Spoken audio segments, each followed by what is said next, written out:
Assalamualaikum warahmatullahi wabarakatuh. Waalaikumsalam warahmatullahi wabarakatuh. Terima kasih saya ucapkan kepada Bapak Ibu yang telah berkenan hadir pada kesempatan kali ini. Saya akan mempresentasikan aksi nyata saya pada modul 1.4 yaitu diseminasi budaya positif. Perkenalkan, ini ada fasilitator saya yaitu Bapak Sutrisno. Dan saya sendiri, Dete Hudini, sebagai calon guru penggerak Angkatan 9. Yang berikutnya ada pengajar praktik Bapak Samsul Arifin. Konsep utama modul budaya positif. Yang pertama ada perubahan paradigma belajar, disiplin positif, kebutuhan dasar manusia, motivasi perilaku manusia, posisi kontrol restitusi, dan yang terakhir ada keyakinan kelas. Menurut Ki Hajar Dewantoro, bahwa tujuan pendidikan yaitu menuntun segala kodrat yang ada pada anak agar mereka dapat mencapai keselamatan dan kebahagiaan yang setinggi-tingginya, baik sebagai manusia maupun sebagai anggota masyarakat. Oleh sebab itu, pendidik itu hanya dapat menuntun tumbuh atau hidupnya kekuatan kodrat yang ada pada anak-anak, agar dapat memperbaiki lakunya, bukan dasarnya, hidup dan tumbuhnya kekuatan kodrat anak. Budaya positif di sekolah yaitu nilai-nilai dan kebiasaan-kebiasaan di sekolah yang berpihak pada peserta didik agar mereka dapat berkembang menjadi pribadi yang kritis, penuh hormat, dan tanggung jawab. Ini ada contoh kasus. Anda dan teman Anda akan melakukan kegiatan cobalah buka. Anda adalah A, tugas Anda adalah mengepalkan salah satu tangan Anda. Coba Anda bayangkan bahwa Anda menyimpan sesuatu yang sangat berharga di dalam kepalan tangan Anda. Anda perlu menjaga benda tersebut sekuat tenaga Anda karena begitu pentingnya untuk kehidupan Anda. Tugas rekan Anda, B, adalah mencoba dengan segala cara untuk membuka kepalan tangan Anda. Teman Anda, B, boleh membujuk, menghardik, mengintimidasi, memarahi, menggoda, menggelitik, bahkan menawari sejumlah uang agar Anda bersedia membuka kepalan tangan Anda. Cobalah lakukan kegiatan, cobalah buka di atas dengan B secara bergantian. Masing-masing A dan B memiliki waktu 30 detik saja. Sesudah itu diskusikan kegiatan ini dan coba jawab pertanyaan-pertanyaan di bawah ini secara mandiri. Dan diskusikan kembali dengan rekan Anda B, bandingkan jawaban Anda apakah berbeda ataukah sama. Bila mana berbeda, kira-kira mengapa? Pertanyaan yang pertama, apakah Anda atau B membuka kepalan tangan Anda? Mengapa? Apa alasan Anda atau B membuka kepalan tangan Anda? Yang kedua, apakah Anda atau B menutup kepalan tangan Anda? Mengapa? Apa alasan Anda atau B menutup kepalan tangan Anda? Yang ketiga, dalam kegiatan ini sesungguhnya siapa yang memegang kendali atau kontrol untuk membuka atau menutup kepalan tangan Anda? Pastinya adalah kita sendiri yang memegang kontrol atas kepalan tangan kita. Apakah kita membuka atau menutup kepalan tangan kita? Itu bergantung pada diri kita sendiri, sesuai dengan kebutuhan dasar kita pada saat itu. Yang berikutnya adalah perubahan paradigma teori kontrol, ilusi kontrol. Yang pertama, ilusi guru mengontrol murid. Yang kedua, ilusi bahwa kritik dan membuat orang merasa bersalah dapat menguatkan karakter. Yang ketiga, ilusi bahwa semua penguatan positif efektif dan bermanfaat. Yang keempat, ilusi bahwa orang dewasa memiliki hak untuk memaksa. Perubahan paradigma stimulus respon melalui teori kontrol. Siapa sesungguhnya yang memiliki kontrol? Stimulusnya adalah kita mencoba mengubah orang agar berpandangan sama dengan kita. Namun teori kontrolnya kita berusaha memahami pandangan orang lain tentang dunia. Stimulus yang kedua, perilaku buruk dilihat sebagai suatu kesalahan. Teorinya semua perilaku memiliki tujuan. Yang ketiga, stimulus responnya adalah orang lain bisa mengontrol saya. Teori kontrolnya hanya Anda yang bisa mengontrol diri Anda sendiri. Stimulus yang berikutnya, saya bisa mengontrol orang lain. Teori kontrolnya Anda tidak bisa mengontrol orang lain. Stimulus respon yang berikutnya, pemaksaan ada pada saat bujukan gagal. Teori kontrolnya, kolaborasi dan konsensus menciptakan pilihan-pilihan baru. Yang terakhir, model berpikir menang atau kalah. Teori kontrolnya, model berpikir menang-menang. Yang berikutnya, apa makna disiplin? Disiplin berasal dari bahasa Latin yang artinya disiplina, yang artinya belajar. Makna asal dari kata ini berkonotasi dengan disiplin diri dari murid-murid Socrates dan Plato. Disiplin diri membuat orang menggali potensinya menuju sebuah tujuan, apa yang dia hargai. Namun, dalam budaya kita, makna kata disiplin telah berubah menjadi sesuatu yang dilakukan oleh seseorang pada orang lain untuk mendapatkan kepatuhan. Kecenderungan umum adalah menghubungkan kata disiplin dengan ketidaknyamanan, bukan dengan apa yang kita hargai atau pencapaian suatu tujuan mulia. Anda tidak bisa mengontrol orang lain, hanya Anda yang bisa mengontrol diri Anda sendiri. Disiplin adalah kemampuan memerintah diri sendiri dalam mengontrol dan menguasai diri untuk memilih tindakan yang mengacu pada nilai-nilai yang kita hargai dengan penuh tanggung jawab tanpa perintah orang lain. Maksud dari nilai-nilai yang kita hargai adalah nilai-nilai kebajikan. Sifat-sifat positif manusia merupakan tujuan mulia yang ingin dicapai setiap individu. Nilai-nilai kebajikan yang ingin dicapai oleh setiap anak Indonesia kita kenal dengan profil pelajar Pancasila. Pada dimensi beriman, bertakwa kepada Tuhan Yang Maha Esa, dan berakhlak mulia.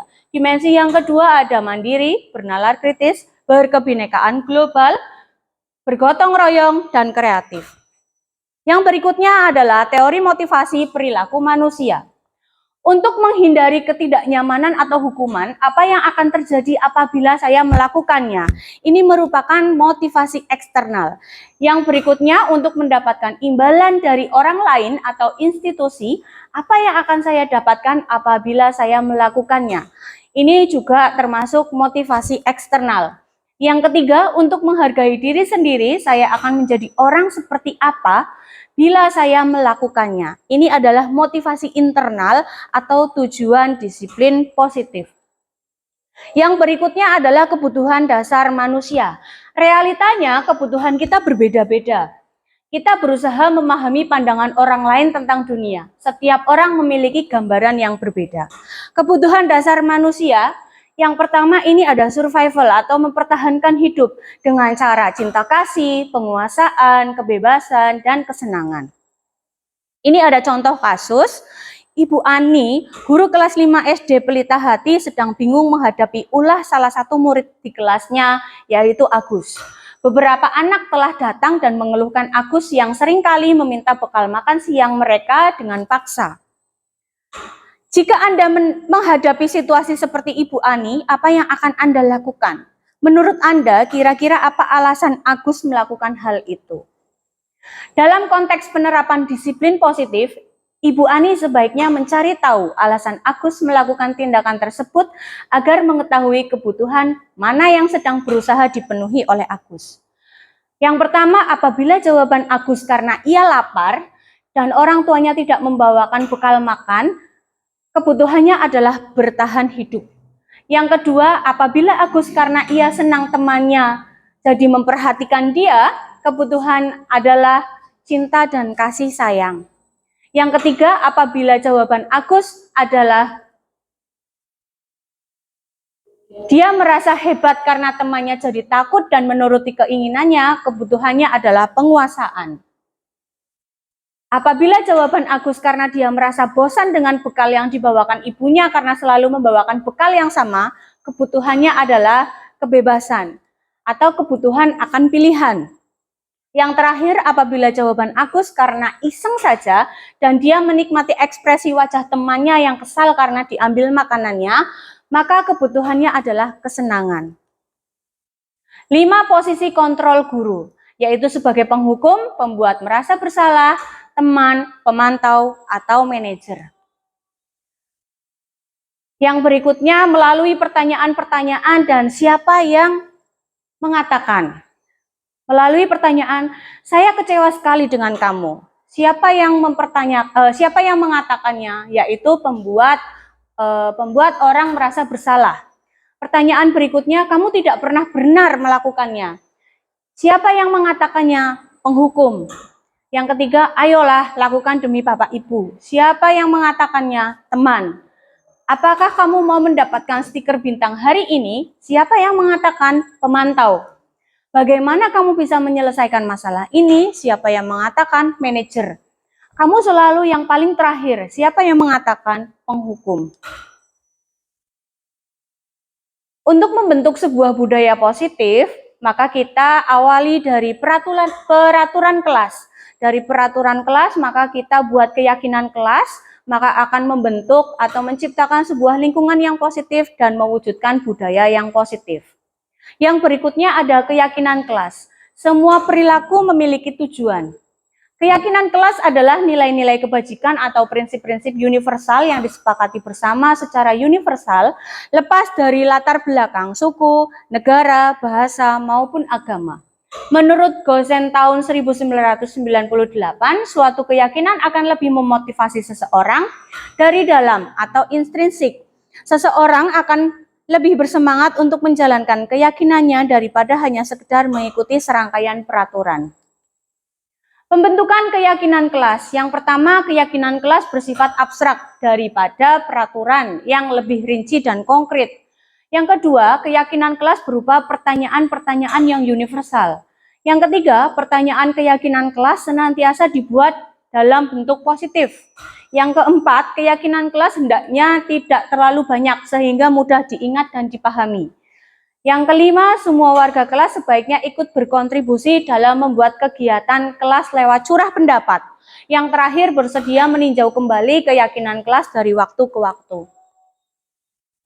Berikut ini adalah perbedaan antara peraturan dan keyakinan kelas. Yang pertama, selalu kembalikan buku ke tempatnya, itu merupakan peraturan. Keyakinan kelasnya adalah tanggung jawab. Dilarang mengganggu orang lain. Keyakinan kelasnya adalah menghargai orang lain dan diri sendiri.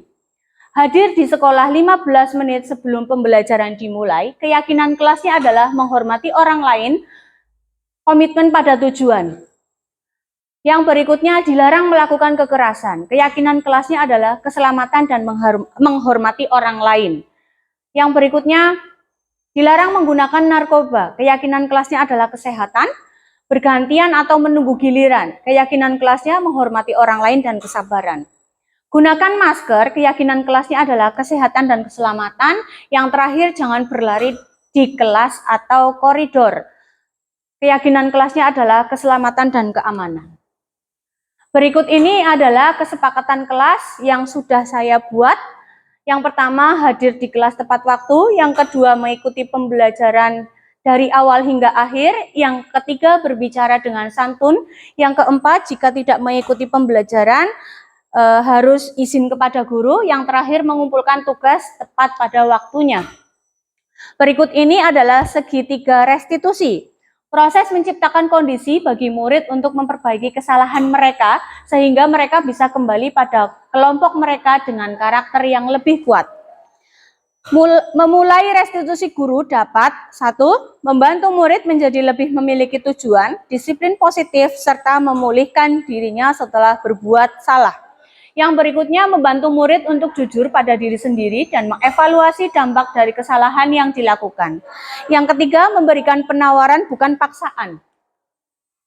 Berikut ini ada segitiga restitusi. Kita mulai dari menstabilkan identitas. Yang berikutnya, validasi tindakan yang salah.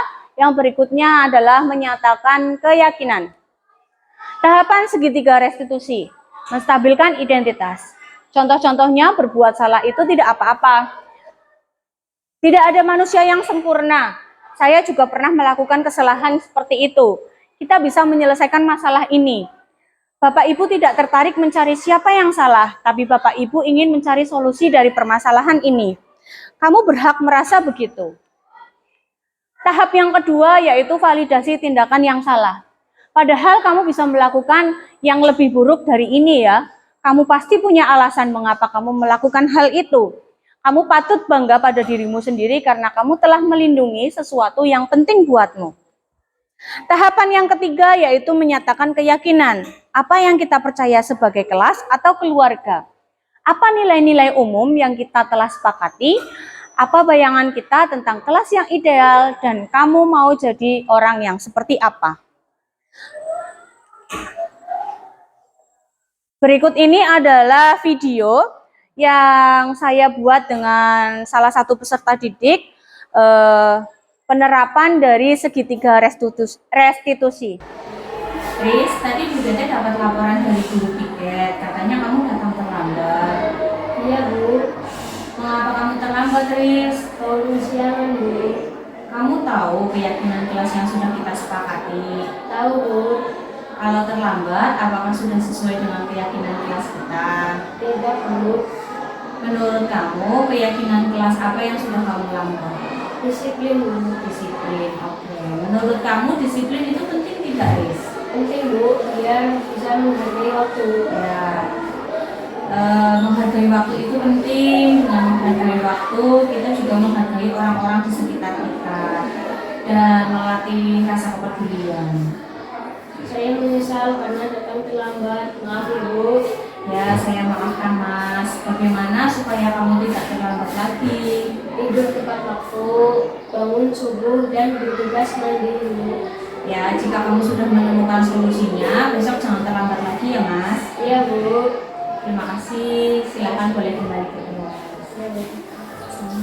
Alma, tadi Bu Dede dengar dari ketua kelas, katanya kamu marah-marah ke Faris ya? Iya, Bu, saya kesal karena Faris tidak piket hari ini. Ya wajarlah jika kamu marah ke Faris, karena kamu koordinator piket hari ini ya? Iya, Bu.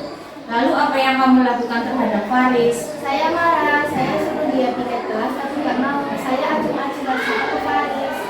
Oh begitu, jadi kamu marah itu ada alasannya ya? Iya, Bu, masa saya diam saja, padahal kesepakatannya piket pagi itu saya dengan Faris.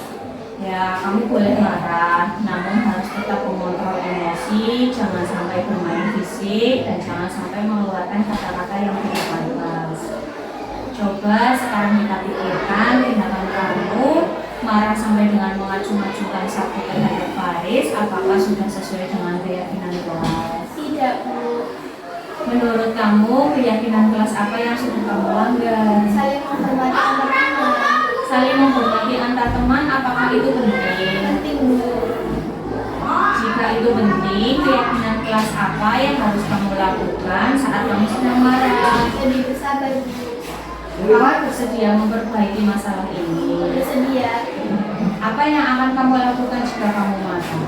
Lebih bersabar dan menahan amarah saya, memberitahu dengan cara yang baik-baik. Tepat sekali. Tetap semangat ya Alma. Iya, Bu. Terima kasih. Silakan boleh kembali ke kelas. Baik, Bu. Restitusi. Terima kasih. Salam dan bahagia. Saya akhiri. Wassalamualaikum warahmatullahi wabarakatuh. Waalaikumsalam warahmatullahi wabarakatuh.